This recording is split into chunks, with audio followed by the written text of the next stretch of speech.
घटना नहीं है अध्यक्ष जी। आए दिन ये घटनाएं हो रही है। ना तो घटना देर रात की है और ना लड़की अकेले थी।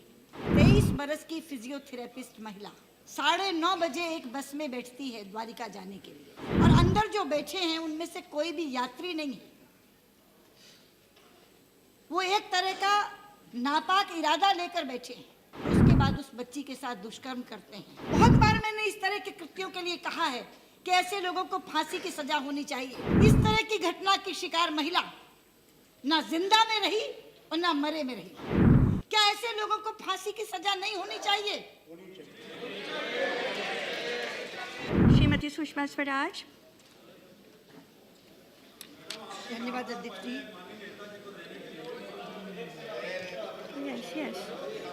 यस नहीं, ये महिलाओं का विषय था और लीडर ऑफ ऑपोजिशन का रिक्वेस्ट था, इसलिए धन्यवाद। इसके बाद आपको बुला देते। अध्यक्ष जी, दिल्ली देश की राजधानी है और राजधानी होने के नाते यहाँ की कानून व्यवस्था राज्य सरकार के नीचे नहीं है, बल्कि सीधे केंद्र सरकार के नीचे है। लेकिन बहुत दुख होता है जब अखबारों में सुर्खियाँ छपती हैं और दिल्ली की कानून व्यवस्था पर टिप्पणी करके ये कहा जाता है कि ये शहर महिलाओं के लिए सबसे ज़्यादा असुरक्षित शहर है। और ये टिप्पणी उस समय ज़्यादा कष्टदायक हो जाती है जब ये पता लगता है कि यहाँ की मुख्यमंत्री एक महिला है। आए दिन नई नई वारदातें होती हैं।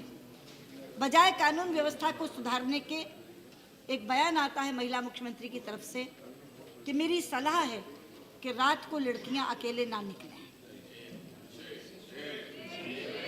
अध्यक्ष जी, कल रात जो घटना घटी वो रात्रि 9:30 बजे की है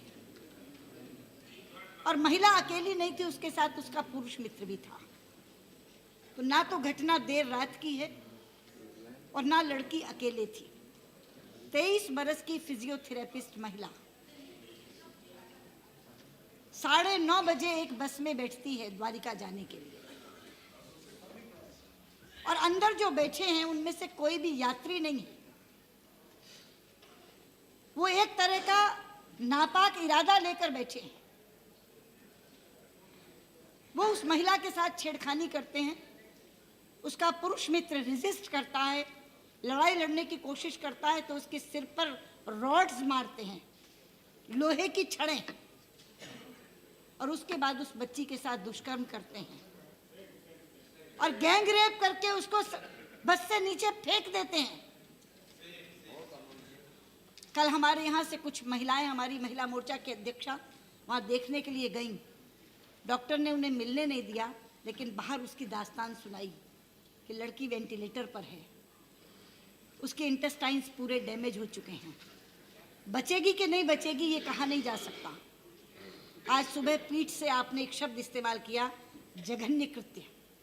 शायद इससे ज़्यादा उपयुक्त शब्द इस घटना के लिए नहीं हो सकता। लेकिन ये एक अकेली घटना नहीं है अध्यक्ष जी। आए दिन ये घटनाएं हो रही हैं और इसीलिए हम लोगों ने आज प्रश्नकाल स्थगित करके इस प्रश्न को उठाना चाहा था। लेकिन चूंकि आपने कहा कि आप शून्य प्रहर में इसको उठाने देंगी और स्वयं जब आपने कहा कि ये जघन्य कृत्य है, तो हमको लगा कि ज़्यादा शांति से अगर इस मसले को उठाया जाए तो ज़रूरी। बहुत बार मैंने इस तरह के कृत्यों के लिए कहा है कि ऐसे लोगों को फांसी की सजा होनी चाहिए। लोग कह देते नहीं, कैपिटल पनिशमेंट खत्म हो जानी चाहिए। आप मुझे बताइए, इस तरह की घटना की शिकार महिला ना जिंदा में रही और ना मरे में रही।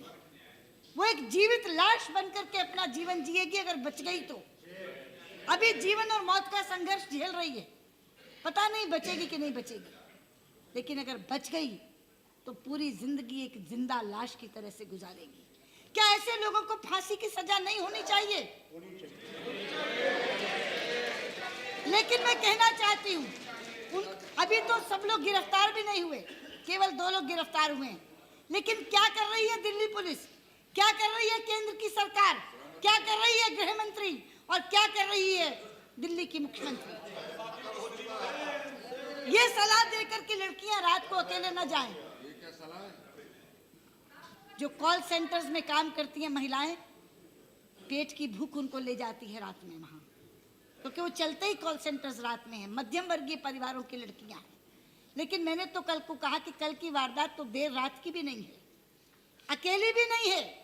इससे ज्यादा वो क्या करे? रात के 9:30 बजे एक पुरुष मित्र के साथ चलती है, लेकिन उसके साथ इस तरह की घटना घटती है। अध्यक्ष जी, आप स्वयं बताइए किन शब्दों में इसकी निंदा की जाए?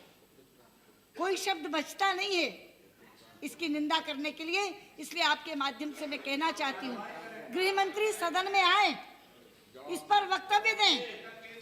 क्या कार्यवाही केंद्र की सरकार इस पर कर रही है, इसके बारे में बताएं, और ये पूरा सदन पुरजोर भर्त्सना करे इसकी, और ऐसी घटनाओं की पुनरावृत्ति ना हो, इसके बारे में क्या कर रही है गृह मंत्री, इसके बारे में हमें आश्वासन दे। यही मुझे आपसे कहना है।